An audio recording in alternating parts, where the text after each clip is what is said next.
प्रस्तुत कहानी डिप्टी कलेक्ट्री अमरकांत की प्रसिद्ध कहानी है। स्वातंत्रोत्तर कथाकारों में अमरकांत का नाम बहुत महत्वपूर्ण है। ये निरंतर पूर्णकालिक रूप से कथा रचना में ही लगे रहे। सूखा पत्ता, काले उजले दिन, कंटीली राह के फूल, ग्राम सेविका, सुखजीवी, बीच की दीवार, सुन्नर पांडे की पतोह, आकाश पंछी इनके प्रकाशित उपन्यास हैं। जिंदगी और चौंक इनकी अत्यंत श्रेष्ठ कहानियों में से एक कहानी है। देश के लोग, मौत का नगर, मिलन मित्र, कुहासा, सुख और दुख का साथ इनकी कहानी संकलन है। बाल कथाओं के भी इनके कई संकलन प्रकाशित हैं और इन्हें सोवियत लैंड नेहरू पुरस्कार से सम्मानित भी किया गया है। प्रस्तुत संकलन में प्रथम वर्ष का जो संकलन है, पाठ्यक्रम में जो निर्धारित किया गया है, डिप्टी कलेक्ट्री कथा अमरकांत की, तो डिप्टी कलेक्ट्री कथा अमरकांत की कुछ श्रेष्ठतर और चर्चित कहानियों में से एक कहानी रही है। इनकी कहानियों की जो पृष्ठभूमि है, मतलब कथा का जो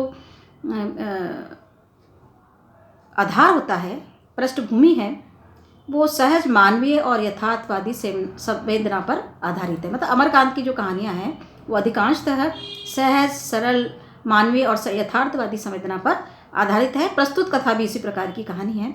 शिल्प की सादगी, मतलब शिल्प का वहाँ जटिलता नहीं है, इनकी कहानियों में उलझाव नहीं है। एक सामान्य पृष्ठभूमि के साथ में शिल्प की सादगी, सहज अनुभूति की सहज अभिव्यक्ति और अपने पात्रों के प्रति गहन रागात्मक संबंध इनकी कहानी को क्या देता है, एक आकार प्रदान करता है और कहानी उसी के सहारे आगे की ओर बढ़ती जाती है। शिल्प की सादगी मतलब जो शिल्प सौंदर्य है उनकी कहानियों का, सहज अनुभूति की सहज अभिव्यक्ति और पात्रों के प्रति जो रागात्मकता इनकी कहानियों में दिखाई देती है वो इनकी कहानियों को क्या आकार एक प्रदान करती है।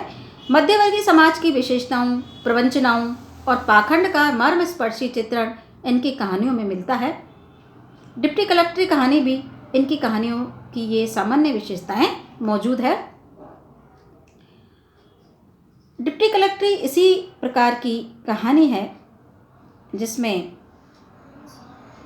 मध्यवर्गीय जीवन की जो है महत्वाकांक्षाएं, आकांक्षाएं, पाखंड आदि का जो है चित्रण हुआ है। देखिए, शकलदीप बाबू कहीं 1 घंटे बाद वापस लौटे। घर में प्रवेश करने के पूर्व उन्होंने ओसारे के कमरे में झांका। कोई मुवक्किल नहीं था।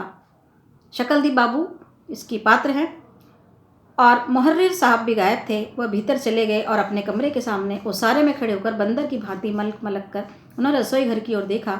उनकी पत्नी जमुना चौके के पास पीढ़े पर बैठी होठ पर होठ दबाए मुंह फुलाए तरकारी काट रही थी। वे मंद मंद मुस्कुराते हुए अपनी पत्नी के पास चले गए और मुख पर असाधारण असंतोष, विश्वास और उत्साह का भाव अंकित था। 1 घंटे पूर्व ऐसी बात नहीं थी। बात प्रारंभ हुई और जमुना पहले 1 आध मिनट चुप रही, फिर पति के मुख की ओर उड़ते से नजर देखने के बाद में बोली, 2-3 दिन से बबुआ बहुत उदास रहते। बबुआ था उनका पुत्र। क्या? सिर उठाकर शकलदीप बाबू ने पूछा और उनकी भौहें तन गई। जमुना ने व्यर्थ में मुस्कुराते हुए कहा, चल कल बोले इस साल डिप्टी कलेक्ट्री की बहुत सी जगह हैं पर बाबूजी से कहते डर लगता है। कह रहे थे 2-4 दिन में फीस भेजने की तारीख बीत जाएगी। शकलदीप बाबू का बड़ा लड़का नारायण घर में बबुआ के नाम से ही जाना जाता। मतलब ये पात्र है इस कहानी के और उम्र उसकी लगभग कितनी है, 24 वर्ष, और डिप्टी कलेक्ट्री का वो एग्ज़ाम दे रहा था। लोगों के दरवाजे के चक्कर लगाने तथा और भी उल्टे सीधे फन इस्तेमाल करने के बावजूद उनको अब तक कोई नौकरी नहीं मिल सकी थी। पिछले 3-4 साल से बबुआ मतलब जो है बहुत सी परीक्षाओं में बैठने, MLA लोगों के दरवाजों पर चक्कर लगाने, मतलब सब कुछ वो कर चुका था लेकिन उसको नौकरी हासिल नहीं हो पाई थी। 2 बार डिप्टी कलेक्ट्री के इम्तिहान में पास वो बैठ चुका था पर दुर्भाग्य अब एक अवसर उसे और मिलना था जिसको वह छोड़ना न चाहता था और उसे विश्वास था कि चूंकि जगह काफ़ी है और वह उसको जी जान से परिश्रम करेगा, इसलिए बहुत संभव है वह ले लिया जाए। मतलब ऐसी उम्मीद लगा करके वो बैठा था। शकलदीप बाबू मुख्तार थे लेकिन इधर 1.5-2 साल से मुख्तारी की गाड़ी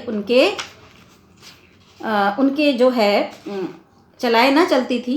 बुढ़ौती के कारण उनकी आवाज़ में वो न तड़प रह गई थी, न शरीर में वो ताकत, न चाल में अकड़, इसलिए मुवक्किल उनके यहाँ बहुत कम पहुँचते। कुछ तो आकर भड़क जाते, इस हालत में राम का नाम लेकर कचहरी जाते, अक्सर कुछ पा जाते जिससे दोनों जून का चौका चूल्हा चल जाता था। जमुना की बात सुनकर एकदम बिगड़ गए। क्रोध में उनका मुंह विकृत हो गया और वो सिर को झटकते हुए कटाह कुकुर की तरह बोले, तो मैं क्या करूं? मैं तो हैरान परेशान हो गया हूं। तुम लोग मेरी जान लेने पर तुले हो। साफ साफ सुन लो, मैं 3 बार कहता हूं मुझसे नहीं होगा, मुझसे नहीं होगा, मुझसे।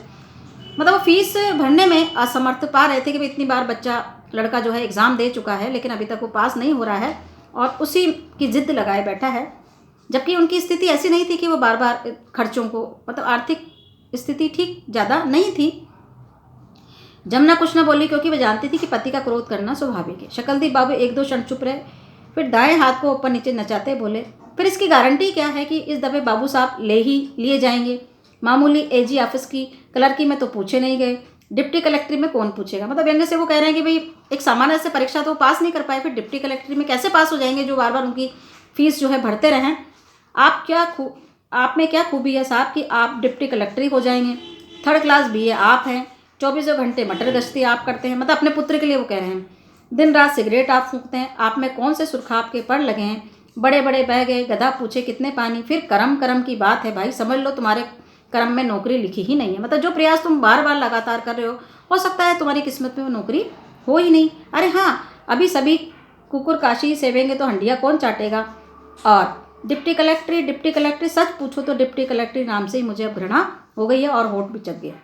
इस प्रकार से शकलदीप बाबू बहुत चिढ़ करके अपने पुत्र की जो है बारे में वो बात कर रहे थे।